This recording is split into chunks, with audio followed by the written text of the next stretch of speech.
My name is Armstrong. I've been working as an artist since 1985. I designed the Fringe Poster competition in 1990, but in 1991 my work changed significantly when I started a movement called Daubism, whereby I buy other people's paintings and I rework them in ways.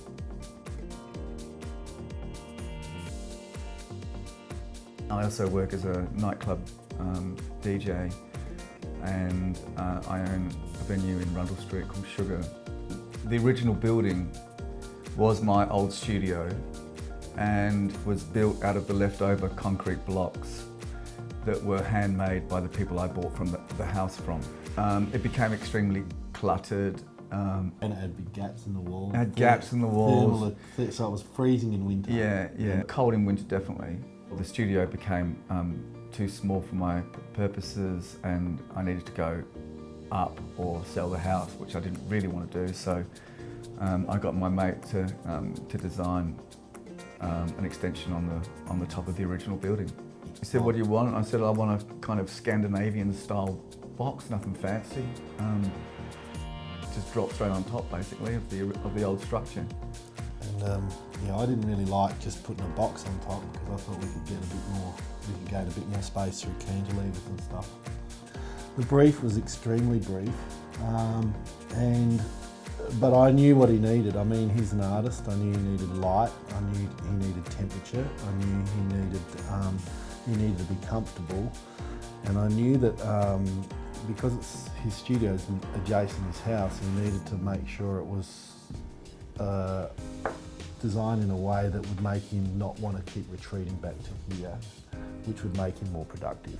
We'd had a 24-year friendship, so I'd sort of seen knew what his requirements were, knew how he worked. Yeah, not too much needed to be discussed, really. Yeah, and knowing the sort of the climate zone here and the temperature, we knew that we could advantage that by designing to passive thermal management. So it's really quite a temperate little spot, isn't it? It doesn't really need much heat, or it doesn't. It really needs cooling. No, because being where we are anyway, at night time there's always breezes, so it never gets too hot up there. It faces west, so you get all the afternoon sun, which suits me, suits my purposes. I often work late at night, so I don't really get up there to do much work in the morning.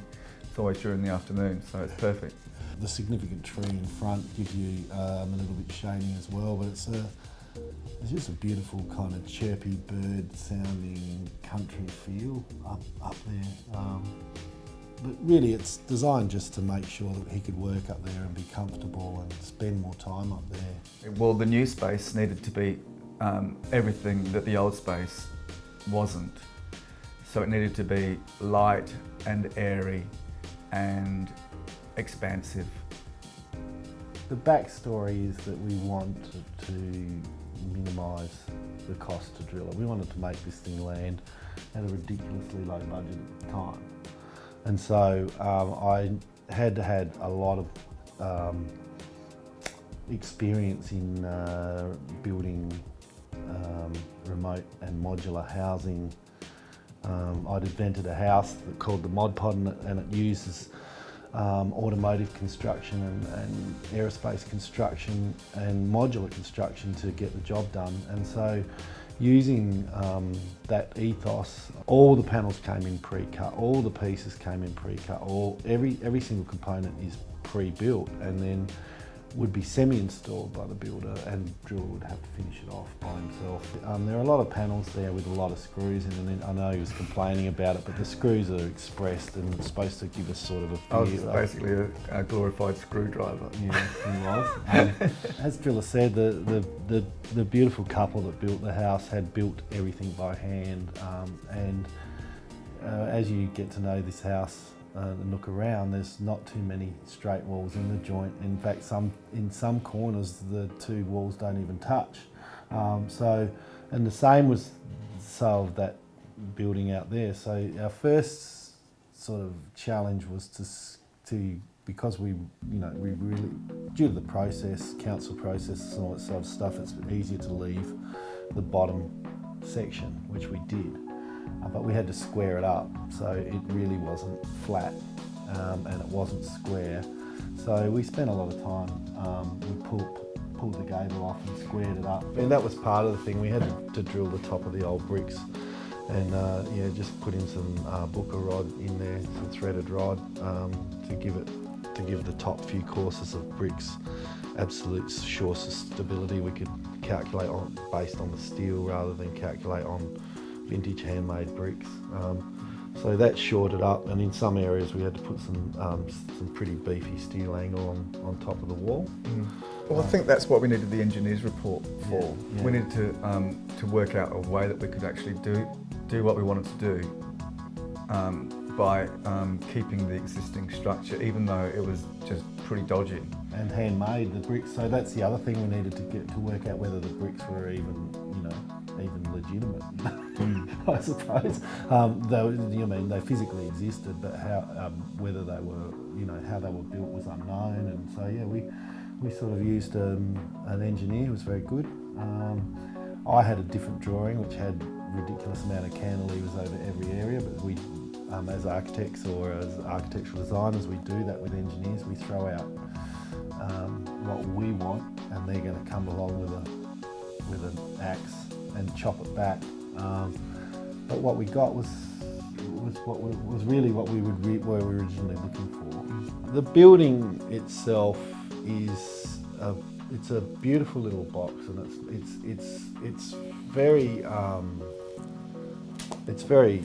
eco or very sustainable in its design. It uses recycled timber, LVL for the beams, so laminated veneer lumber for the beams, which we expressed. They've got a lot of black paint on them and stuff. They look quite cool.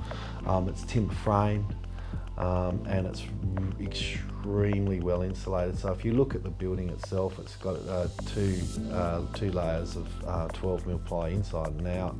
R5.5 rock wool in between. We built the staircase using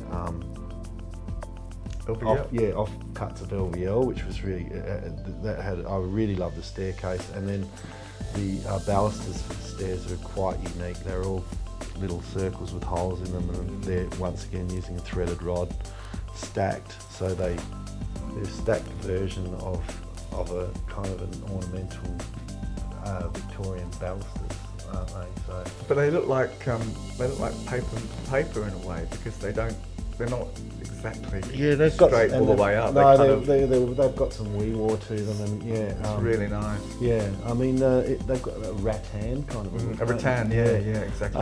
So I haven't seen a staircase like yours ever, and I don't think, quite honestly, after I bit off more than I could chew with that, and I spent days and days cutting those circles, thousands of them, only 25mm. So when they're stacked, to get, you need 40 to get 1 metre or whatever. It's quite, and the banisters are every 200mm. Look, it's a simple box and it's a simple build, but there's, I don't know, it's a culmination of a period of that time in our friendship, and a beautiful project to work together on. And it's beautiful in its simplicity. Yeah, and it went so smoothly, really, as well. Really and smoothly. the time of the build was fast as well, which sort of... The only thing that held us up was the council. The council wanted to know what it was going to be made of, and I said that it was going to be made of wood. So when we decided, or Modsy suggested that I give him some drawings and he'd route the images into the wood, the council said that they didn't give us permission to do that. And I said, well, I don't think we needed permission to do it, because it's made of what we said it was going to be made of, which is wood. Whether there's images routed into it or not, it's still wood. So we felt we had a pretty good argument there, didn't we? I think we probably did. I think we got him on a technicality. Yeah, we did. But Dougie wasn't happy. What was it? I mean, my neighbour looked over the fence one time, and I was on the ladder, and I told him that there's going to be all these images carved onto the panels and all these art images, and Dougie said, I don't want to have to look at art. So I said, Dougie, I'm just going to go inside now, because what you've said has actually upset me to my very core. So I went inside and calmed down a bit, and then Dougie put in a complaint to the council, so we had to turn the routed panels around on his side. Well, when I was diagnosed with throat cancer in September of 2014, that, you know, came as quite a shock. You don't really expect someone to tell you that you got cancer.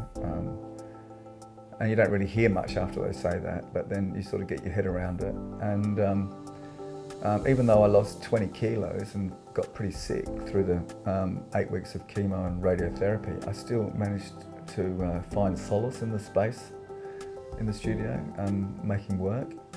And I think that it really helped me not think about stuff too much, and helped me to focus down on, you know, like making work was a nice distraction, definitely. I actually just love the space. It's, you know, one of the best things about the house now. In fact, it's, you know, we've had dinner parties up there. I've had international DJs crashing out up there. I've been making stacks of work up there. When I had to write the cancer article for the Hills magazine, I was up there for 2 hours and banged out 2,500 words. It's just a great space, it's inspirational, and it's perfect for my purposes.